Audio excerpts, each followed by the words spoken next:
What is up, everybody? Solomon here. Super excited to be with Genfinity, interviewing a multitude of builders across Web3. Bear with us for a second as I make sure we don't have lower thirds on here. Today we're going to be diving deep into the weeds and kind of one of the biggest updates ever on the Constellation network, which is Tessellation V3. We're going to be kind of doing a full walkthrough here. So we're going to be talking about impacts across users in the network. There's obviously delegated staking coming up. There's multiple new transaction types across metagraphs. We're going to be talking a little bit about the DEX as well. Super excited to have Alex Brandes. Alex is CTO at Constellation, and Joao is the director of product.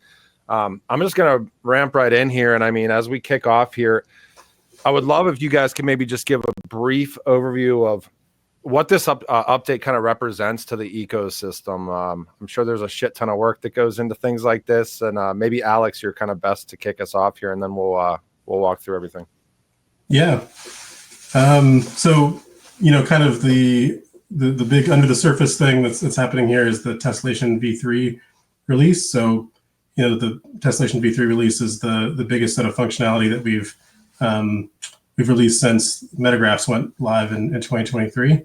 So it's a whole set of additional functionality, new transaction types on the network that are specifically focusing on currency and making it easier to interact across metagraphs with currency. So there's a lot to dig into there, but on the feature side, the exciting things that this unlocks are delegated staking, which should be launching fairly soon, and then the DEX. We're able to do cross-metagraph atomic swaps using this new functionality. The good news, though, is that all of these new transaction types, everything that we're building, is available to all metagraph builders. So there's no special casing or anything going on with the DEX metagraph. It's all available for anyone to build on, and so it unlocks a whole bunch of new use cases that we're pretty excited to see what people build with. Joao, I would love your thoughts too, just as we kind of ramp up here. I mean, I think what I'm most excited about this is that this puts us on par with other blockchains and networks, as we now have the features needed to really expand everything related, as Alex said, with currency. So basically any DeFi use case that you see on EVMs, on Solana, will be able to be built on Constellation network. And I think that's a huge improvement here, and something that we were missing, but we knew it was coming, as we needed that for the DEX. So after we release delegated staking and release the DEX, I'm excited to see how else is this going to be used. Is DOR going to leverage some of these functionalities? Is Alpaca going to leverage some of these functionalities? Are any of the metagraphs that are building going to leverage this? So I think that's the big door that's being opened here with this new release. Awesome. I mean, I would love to kind of, and Alex, you put out a really, really good post like at the tail end of March, as far as just kind of a comprehensive overview of all things Tessellation V3, which encompasses all of these kind of updates here. And I think maybe to kind of start with, why don't we kind of just walk through here? I mean, we mentioned the new transaction types. I'm just going to kind of scroll down through, and if you could maybe give us a walkthrough of what each of these represents, that'd be awesome. Yeah. There's a lot going on here, I know, so it's a lot of stuff to dig into. So we start at the top here. Allow spend is one of the new transaction types. It's a delegated spending type, so it allows a user to authorize a metagraph or eventually another user's wallet to spend up to a certain amount out of their wallet. In some ways, it's similar to the allowance system that exists on EVM ERC20 contracts. The difference being that allow spend is short-lived. So these are, with a max expiration of 1 hour. These, authorizations for another user to spend from your wallet are short-lived and don't remain open. But what this allows is a user, if you take the case of the DEX, a user can say, I would like to execute a trade at a certain price or up to a certain price, authorize that metagraph to to pull from their wallet when it's time. And then the metagraph for the DEX is able to match that order request with the two sides of that trade. So one side would be pulling from that user's wallet, the other side would be sending another transaction, and that other transaction, the other side of that trade, goes out with a spend transaction. So a spend transaction is one of the other new transaction types. It is a way for a metagraph to spend from its own wallet, and it can be paired with an allow spend. So it's the way that you pull from a user's wallet with making use of that allow spend. The exciting thing about all of those kind of that functionality is that they can be sent together in what we call an atomic action. So it allows both sides of the swap to be executed within the exact same snapshot, making it an atomic interaction, meaning either both sides go through or both sides get rejected and rolled back. There's no possibility of a sort of hung transaction with one side going through and one not. And so that's all made possible with these new transaction types, where we're pre-authorizing a metagraph to spend from a wallet and then letting them do that all in one snapshot paired with other actions. So that's kind of the initial use case for that. Joao, jump in. Yeah, so, and correct me if I'm wrong, Alex, but it's essentially how credit cards work a little bit, right? Where basically you allow to reserve a limit on your credit card. You don't lose the money, you don't need to pay for it. But then when the buy ends, then they charge the money for you. I think that's like the basic form of what we are doing here. So you essentially give permission for anyone to use the funds, but the funds never leave your wallet until they actually end up using them, which removes this level of trust that currently on Constellation you need to send the tokens to someone for them to use them. But from now on, you can just give a permission for a specific case, and when it's time to use it. Otherwise, they get returned to your wallet. Yeah, exactly. And it lets you authorize up to a certain amount, but that doesn't mean that's the ultimate price you'll pay. So in the case of a swap, you can say, I'll pay up to 3% slippage from the price that I expect, and then when the actual swap executes, it could be lower than that, and the metagraph can determine that in real time as it's handling that swap. I think you mentioned something interesting, and Joao, your volume's a tiny bit low on your mic. I don't know if there's a way to turn it up. If not, I can still hear you, and I'm sure everybody else still can too, but it's like a little bit lower. But I think you mentioned something interesting too, and I'm curious before we move on with all the additional kind of transaction types. I'm assuming you mentioned like on par with what some of the functionalities with different ecosystems, and I kind of think it's maybe an interesting point to think like, what type of kind of digging did you guys do across different networks? Because you're in kind of a nice position to actually look and see what different things are being leveraged across different networks comparative to like, if we were to go back a couple of years and like, there's a lot of stuff that is like maybe baked into some of these networks that then has to be like, we have to put Band-Aids on top of it because maybe it wasn't used in the way that we thought it was going to be used or anything else like that. But I think that's an interesting point. You guys have the flexibility to actually look and see what people are using, what works, what makes sense. Can you maybe talk a little bit about that process that you guys went through to determine the new types of transactions that would go within the release? Yeah, so they're definitely kind of looking at what's worked and not worked so well in other networks. Of course, the allowance system on ERC20 I mentioned before, there's a lot of exploits where people will, grant an allowance of unlimited, essentially unlimited or max funds to a smart contract, and then that's all safe until the smart contract gets hacked, and then they can just drain wallets, and that's because those grants for allowance are in one sense they're too high. They're more tokens than are necessary, and then they're also unending. There's no expiration to them, and so that was a big thing that we wanted to make sure we solved with this, is that these are short-lived allowances, and so there's no possibility for that kind of attack. But I guess the other thing is that in a lot of these transaction types, we're solving problems that are somewhat unique to our network. When we're talking about coordinating between multiple metagraphs, we're talking about coordinating across multiple L1 chains.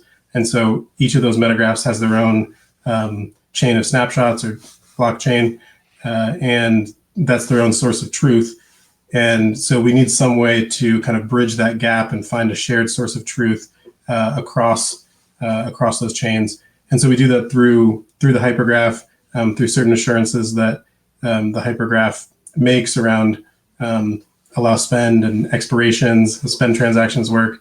All of those are able to be kind of moderated by the hypergraph. And so there isn't an exact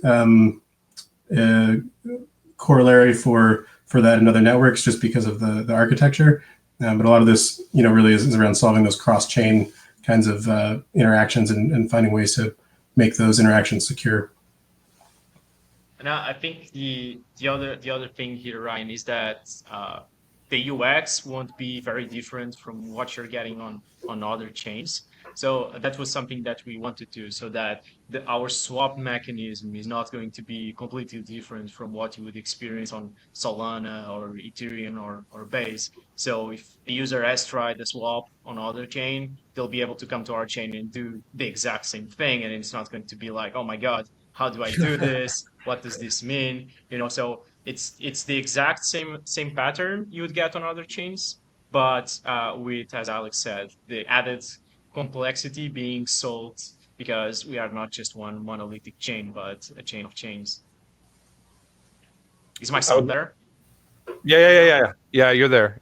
No, and I mean, I think that's a good point too, because there is, I think we're getting to this point where there's like a base level expectation of how you interact across different networks. And then I feel like the networks that are really, going to kind of excel, or where you take like the custom points of like the network architecture, and then you value add on top of that in whatever ways make sense for your individual network. I mean, there's all sorts of unique stuff, that we could probably even get into in this conversation, with metagraphs, and they're essentially their own networks, how they're going to interoperate, how that differs from other ecosystems out there like Ethereum, where it might just be this one size fits all approach, compared to like really being able to get into the weeds and customize your network in a way that makes sense to you, but also having that base layer that can interoperate that people would just kind of expect, whether it be token swaps or whatever it is.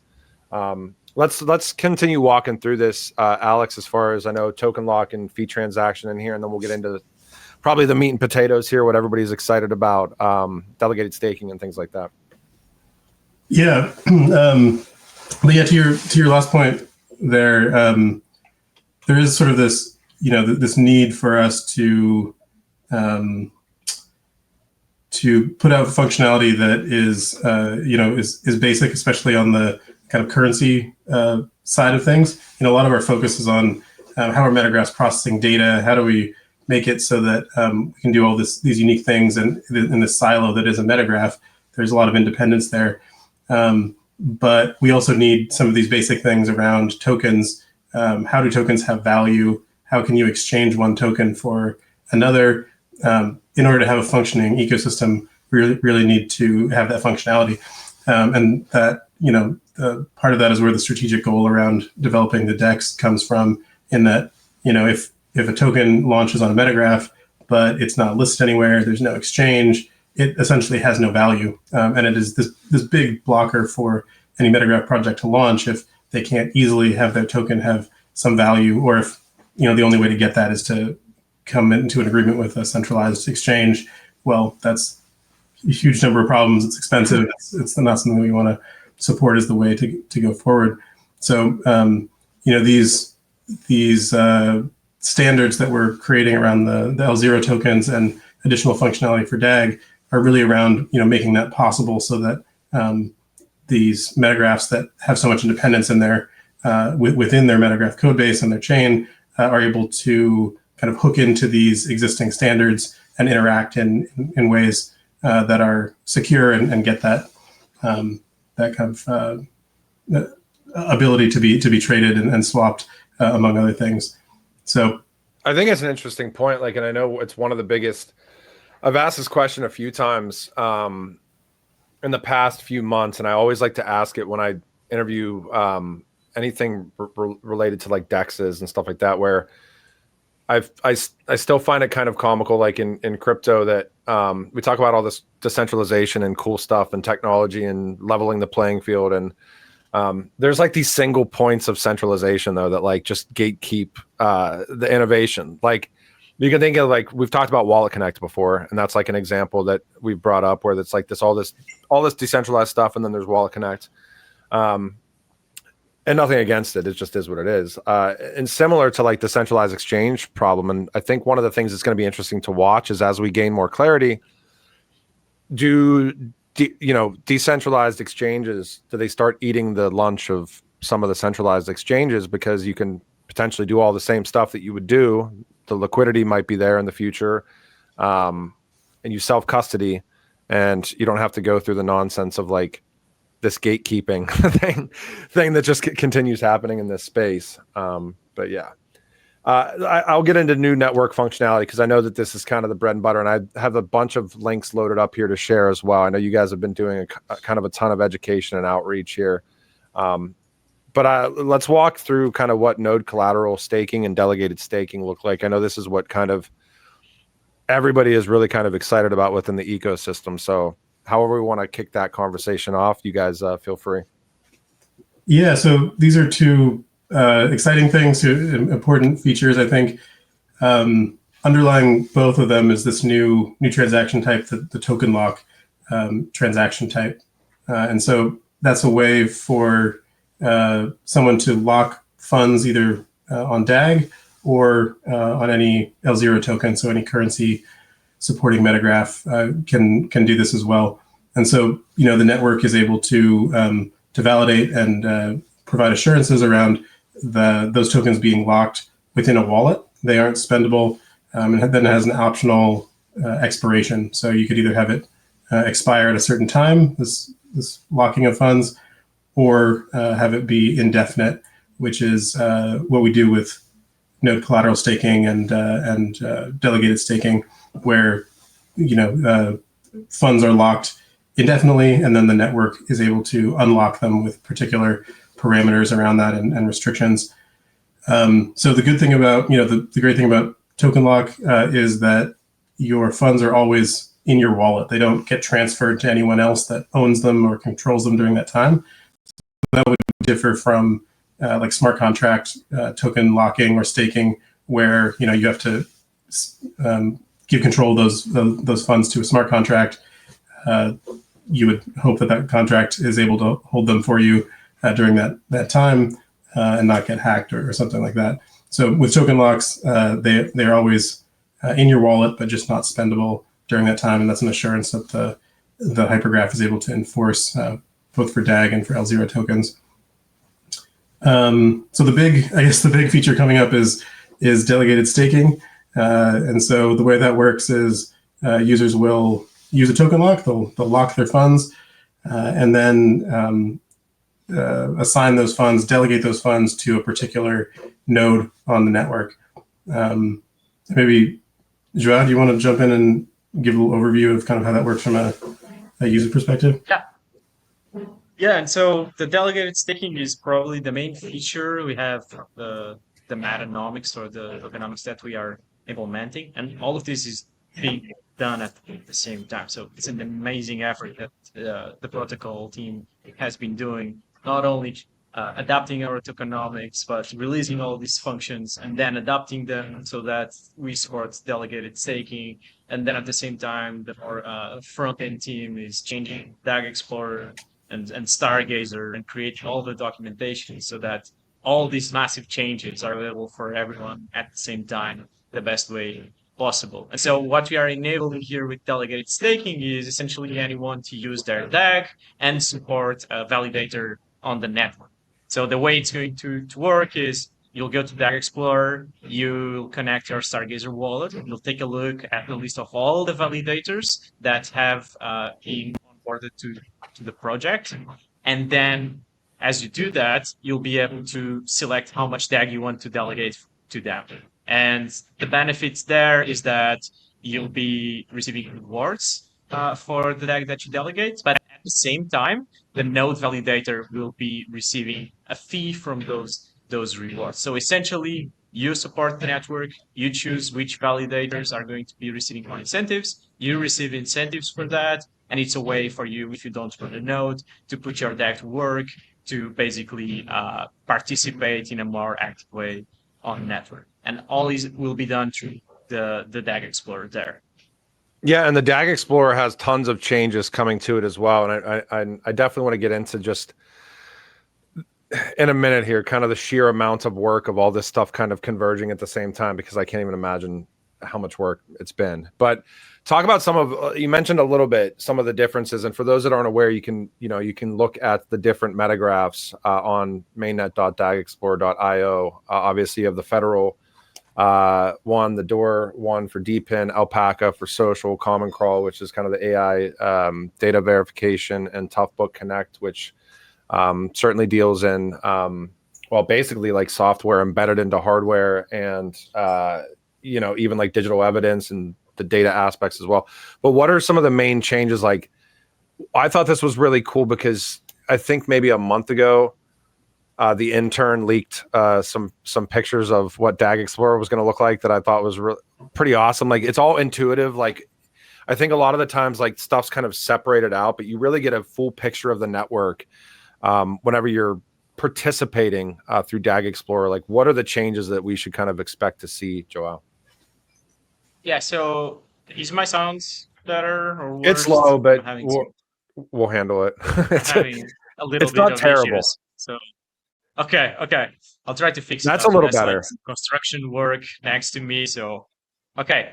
So a lot of things are going to be changing on DAG Explorer. The first thing is, you guys remember we have our metrics there on top, especially the total DAG locked.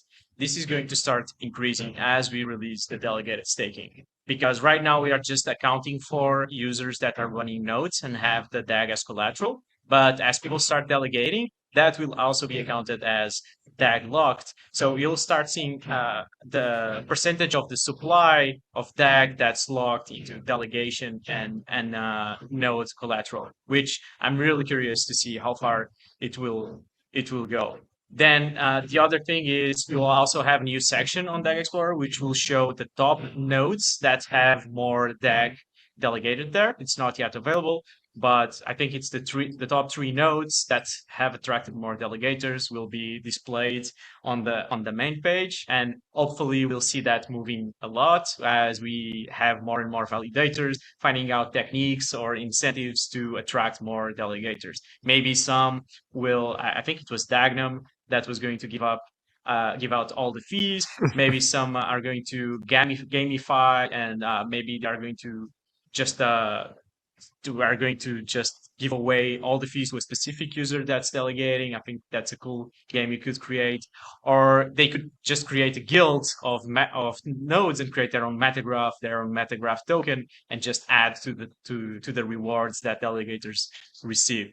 So those are the first changes. The other thing that you'll see is we have revamped the address detail page completely. You'll be able to see all the tokens you own there. What's the percent, how many tokens are locked. As Alex explained, from now on with the token lock, you'll be able to lock tokens directly on your wallet. So they never leave your wallet, but you cannot use them. So you'll be able to see them on DAG Explorer, how much of each token you have locked. And then we also added all these new transaction types as to the history. So you'll be able to see all the token locks that you did, all the spend transactions, all the withdrawals or the DAG delegations. So you'll be able to see all that. And also on the locked tokens, you'll be able to see how much time is left for them to be unlocked. So this, we had to do a big work on the DAG Explorer to step up its UX, because there's a lot to show there, and it goes from a block explorer to almost like an address management and delegated staking management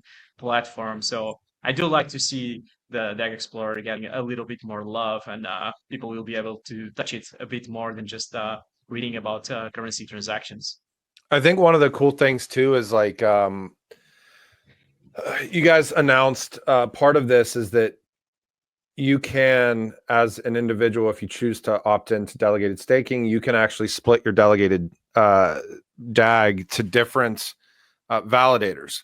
And when paired with kind of some of the new functionality and transaction types, and really like even getting into like gamification, like I just imagine like different metagraphs spinning up and really being able to like almost kind of at the individual metagraph level, like ramp up, you know, if they need to ramp up marketing because they're launching something or they have a big initiative coming up, they can really ramp up rewards and do some really interesting stuff.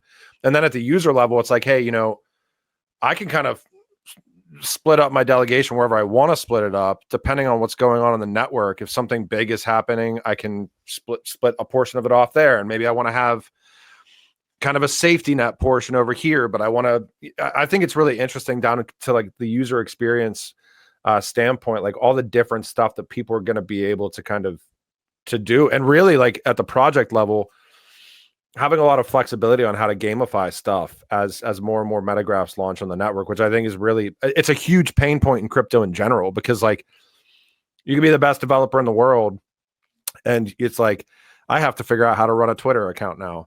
And then I have to figure out, it's like, okay, just do it at the network level and get people to use what you're trying to, you know, and engage with what you're actually building, not necessarily like, you know, how do I get 100 likes on a tweet?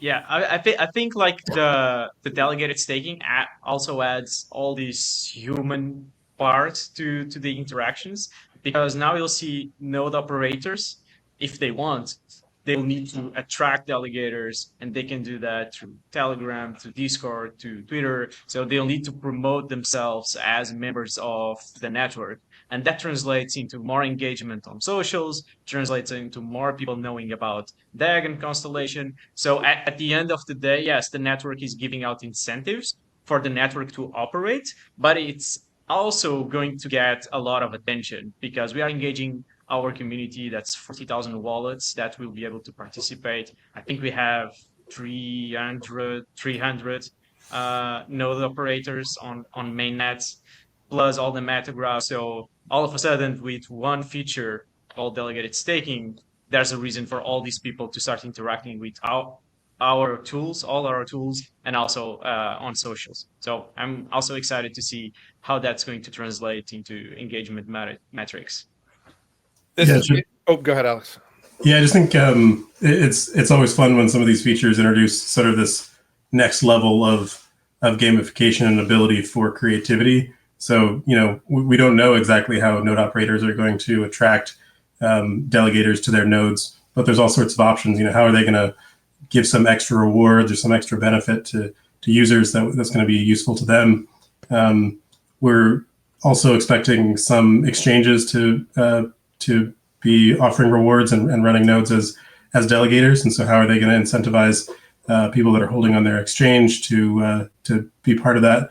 So I think this just offers a lot of possibility for new things, exciting things to happen. And, you know, we made it possible so that, you know, once you stake, there's a withdrawal period. So if you want to withdraw your funds and your rewards, there's a 21-day wait period that's there to kind of give stability to the network, kind of give some teeth to the actual locking mechanism that these are actually locked funds. But you're able to move your the node that your stake is pointing at without any sort of wait period or penalty. So, you know, if one node operator is giving better rewards right now, you can just go ahead and move your stake over to them and start getting those immediately without any sort of penalty. So lots of room to play around for users. Totally. No, I think it makes sense. And I think one of the, maybe one of you guys want to ask a couple questions here, but like one of you guys can walk through, like, so right now, obviously on DAG Explorer, you can see, like I mentioned before, the different kind of metagraphs. Are all these opened up for people to delegate to, or which ones are? I believe NDF mentioned, so National DigiFoundry, Texas San Antonio University. Obviously, there's the initiatives through NDF that have multiple tie-ins with government entities and members, and they all kind of engage with the Stargazer wallet. NDF has a token, but the token is obviously kind of driving back into the DAO and all the other stuff there. And you guys can research that if you want to. But which metagraphs are people going to be able to engage with that are kind of here, I guess, as of right now? Yeah, so all metagraphs are also node operators on the hypergraph. So each metagraph has 3 hypergraph nodes. All they have to do to participate is there's a simple process that is supported through NodeCTL, the node management application, to just give your node a name, a description, and set your fee share with users.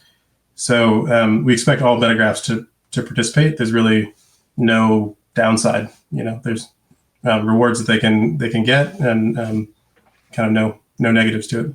So I think my second leading question here, and this is a more of an opinion question than a definitive thing that we can kind of measure right now. I'm sure you guys have kind of internally in your own heads thought about, like, how many more metagraphs do you think are potentially going to spin off the back end of delegated staking launching and things? And this is purely your guys' just individual opinions. What do you guys think is going to potentially happen once stuff is kind of live and people realize what's going on, as far as maybe new metagraphs spinning up and things like that on the heels of this? Joao, I can see you spinning your wheels right now. I'm curious your thoughts. Yeah, I think. Can you guys hear me? Yeah. Okay. So I think we'll see a couple of them. This is a really good opportunity for metagraphs, not only to get some incentives, but also to actually show themselves to the community. Because I think one thing that is going to happen is when we launch the delegated staking, people will be looking at it probably daily, because I know I will, because I'll check how many rewards, how is that compounding, is there a better opportunity there? So I'll probably filter by metagraphs and see what are these guys offering. So if you are a new project that's building or is planning on building, you coming to Constellation Network, we almost give you a free marketing tool where you can get incentives if you participate. So I would say, let's say I expect at least 4 metagraphs. That's my bet. That should come just to take advantage of this. I know one, at least, the one that I'm building as the Upsider, is going to take advantage of this. But I do know a couple of more will, and I expect even more to take advantage of that. And you've done a lot of work too. And Alex, I want to get to you here in a second too, just what your thoughts are. But tell us a little bit about what Upsider is and how it's going to leverage kind of the network. Because for those that are interested, and I'll share all this stuff before we ramp down here, but Joao posts a ton of really well thought out kind of deep divey type content, like, that are providing like real applications of what the network technology can do. And this, I think, is one of the videos you posted with Upsider AI, how it's going to leverage upcoming delegated staking. But walk us through like where your head's going with what you talk about in this video, maybe just briefly, because I thought it was pretty cool. Yeah, and I'll make it even broader so that doesn't focus on this specific project, as we have more metagraphs being built. But what I think is, if you are building a metagraph and either you already have your tokenomics designed or are thinking of the tokenomics, you should definitely consider delegated staking in it. You should have room specifically designed for delegated staking, because you will want people to be delegating to you, because you'll get rewards in DAG, and you'll be also attracting new people to know about your project. So your tokenomics should have a way either to incentivize users. You could give them more rewards. Maybe the way you're providing liquidity, some of them are sourced from the rewards you're getting in DAG, and you think, okay, I want to increase the liquidity on Packa Swap so that people can swap my token. So you could think of a way, I want to attract delegated staking, I want to get DAG rewards, and I'm going to put those DAG rewards as liquidity on Packa Swap so that people can swap. Or even you can think of it as a way to create premium users for you. So let's say you are doing a beta testing or alpha testing. Maybe you are going to open up invites to people that are delegating to you. Those will be your early users, like early adopters. Maybe you are going to give discounts on your projects. So let's imagine someone builds a different Packa Swap or a new DEX to compete with Packa Swap. Maybe you are going to be giving out reduced fees to users that are doing swaps and have delegated to you. So the way I thought about Upsider was, okay, let me see how this fits to create a flywheel effect of engagement with my project. And I think other projects can do the same and just figure out, okay, how do I give something to these users so that they delegate to me so that I receive also something from them. I think that's the gist of it. Yeah, I mean, it's like meaningful users. Like you can really attract like users that are actually using what. That's another huge pain point in this space. Is like, I think a lot of the times we run into these KPIs that are like, how many wallets or how many wallets have been spun up. But really, it's like, okay, there's a difference between like wallets and like people that are actually actively engaging with projects, and I think that's a kind of a huge differentiator too. Alex, I'd love your thought process on what you think we might see spinning off the back end from a personal opinion standpoint once kind of people realize what's kind of baked in here. Yeah, I think it's a combination of these features we're releasing. Delegated staking, it's giving new ways to support these early stage metagraphs, these early stage projects. How do they, self-fund and find ways to community fund without a lot of difficulty? And then, kind of going back to what I mentioned before around giving tokens some way to have instant value, the DEX is going to be huge. And so I know of a number of projects that are specifically waiting for the DEX to be able to launch their token.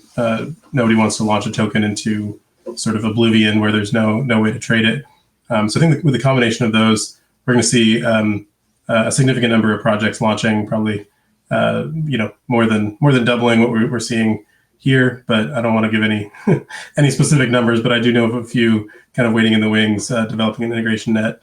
Some a little bit more stealth than others that will definitely be waiting for, especially the DEX launch to go live. So we're mentioning DEX. I would love if you guys can kind of walk through where we're at and maybe give us like a little bit more of a deep dive into, how everything kind of really that we were talking about today ties directly into the DEX as well. So Alex or Joao, if you guys want to kind of lead us in to PacaSwap and what PacaSwap represents and how all this stuff kind of ties in. Yeah, I can do kind of the, how it works. So, PacaSwap is the first DEX on Constellation. In a lot of ways, the feature set that we ended up finalizing for Tessellation V3 is, kind of targeting that functionality. There's a lot that had to happen to make it possible to have cross-chain atomic swaps within the Metagraph ecosystem.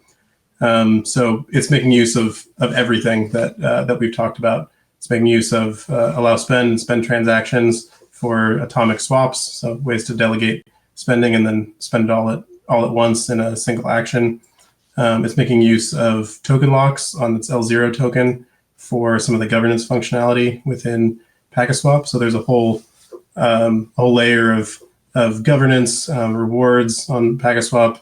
Those rewards go to validators, to governance participants, and kind of boosting pools within PacaSwap. So there's additional layers there also to kind of self-fund a project or boost at least its liquidity on the DEX, which is super important. But yeah, it's been a difficult journey. There's been a lot of things that we've had to solve. How we get metagraphs to agree on some sort of truth within a reasonable time frame, and all of the ways that can go wrong, and ways that we can ensure security when those things don't match up and get rejected. So it's so Tessellation V3 first hit integration net about 2 weeks ago. So it's been been on integration net for that amount of time. First target with releasing is around delegated staking. That'll come out first. But we do have the DEX functionality working on integration net, still in a kind of earlier testing phase. But of course, swaps are working, and the whole set of functionality is working. So the DEX will be the next release after that, and should be with us pretty shortly. But definitely excited to open that up to some user testing and get some real people in there and finding all the things that poking holes in it and finding all of the things that we haven't thought of yet. I'm curious, obviously one of the milestones that you posted at the end of March here is like the importance of a security review, because this is a really major kind of comprehensive update to the entire ecosystem here. And what's that process, I guess, been like? Where are you guys at with that right now? Yeah. Yeah, so we've been in a security review for the last month with a company called Composable Security that we've done previous reviews with. They've done full network review for us in 2023, 2024. Great group to work with. So we've had them last month. They've been working on specifically the DEX and on these new transaction types, trying to find ways that you could potentially attack some of the assumptions that we have with those transaction types. And it's been a really positive experience. Of course, a few things have been found. That's the whole point. And we're nothing that is a difficult thing to fix. So we're kind of rapidly fixing those as the bug reports come in. I believe it should be wrapping up actually this week. I'm not sure if we get the report this week or the week after, but we already have the preliminary information and are kind of fixing it as we go. So it's been a positive experience, really valuable to have just external eyes looking at this and trying to think like an attacker. Security is incredibly important when we're dealing with things that involve people's funds and tokens. So we take that really seriously. But it should be wrapping up shortly, and then we should be cleared, at least from a technical standpoint, to move into final user testing. I want to make sure I give a shout out here before I get to kind of closing thoughts. If you guys aren't aware, Dagnum PI, I think it's the same handle that he has on this screen as it is on Twitter, does a ridiculous amount of kind of content that is really valuable too within the ecosystem. And I know there's been a bunch of recent uploads to Constellation's YouTube as well, and there's kind of another Tessellation V3 walkthrough here that Dagnum does and just walks through the whole spiel here as well. So I'm sure there's a lot of value in there. But I would love if you guys kind of walk us out here and tell us what you're excited about. And I'm sure, as Alex knows, like once this goes live, like just more stuff is coming down the pipeline. I'm sure super excited to keep building. But Alex and Joao, I'd love if you kind of walk us out with what you're excited about for the future. And I mean, we've talked about a lot today, and lead us out with some forward-looking statements here for the network. Yeah. So, go ahead. Should I start? Go ahead, Joao. Yeah. It's really hard to say what I'm excited about, because it started since I joined. I think I'm like every day I'm really excited about something that we are about to launch. I think on this one, if I can pick something, and maybe this is really reducing to everything that's being developed, I'm really excited for all the metrics that are coming out with delegated staking and the DEX. I'm excited to see how much DAG is going to be locked and delegated. I'm excited to see how much we'll have in liquidity in our ecosystem, what the total value locked is going to look like. So I'm really a nerd for that. I'm really excited to see how that's going to evolve when the market is bad, when the market is good. And I think it's just it's going to be another way to look at our community, at our network, and see what is working and what is not. And just to close out, I'm really excited to the amount of work that the team has put on this. I know there have been a lot of weekends and nights solving some really hard problems, and it's really cool to see, like, when a problem is found, after a couple of days, it's solved, we can test it out, it's working, and we know, okay, this is going to be ready for a decentralized network and for a community of 40,000 people to test it out and use it. So I think that's what I'm excited about. Alex? Yeah, it's been a big push. The whole team has been in crunch mode for quite a while now, so I think there is just a huge milestone that everyone's watching, and just it's exciting to see this kind of reach its final days before launch, and before we know it, it'll be live on the network. I think, yeah, for me with this set of features, what I'm most excited about is just the amount of activity that it enables on the network. Like, in a lot of ways, there's only so much to do in the current state. You can interact with some metagraphs. We're of course always encouraging more and new ways to interact. But delegated staking, there's constantly some activity that you can do around staking. How can you maximize your return there? All of the new options that opens up for node operators and Metagraph operators to kind of create more exciting activity. And then around the DEX, they're both just giving the ability for liquidity to easily flow in and out of some of the smaller tokens, but also the constructs that are part of that DEX metagraph around governance and enabling additional ways to boost liquidity on certain pools and different kind of competing groups there. So definitely excited to just see a lot more activity, a lot more things for people to do, and a lot more reasons for people to be excited. Beyond all of this Tessellation V3 feature set, we're starting to think about, what's next? What are the next things that we're going to be focusing on?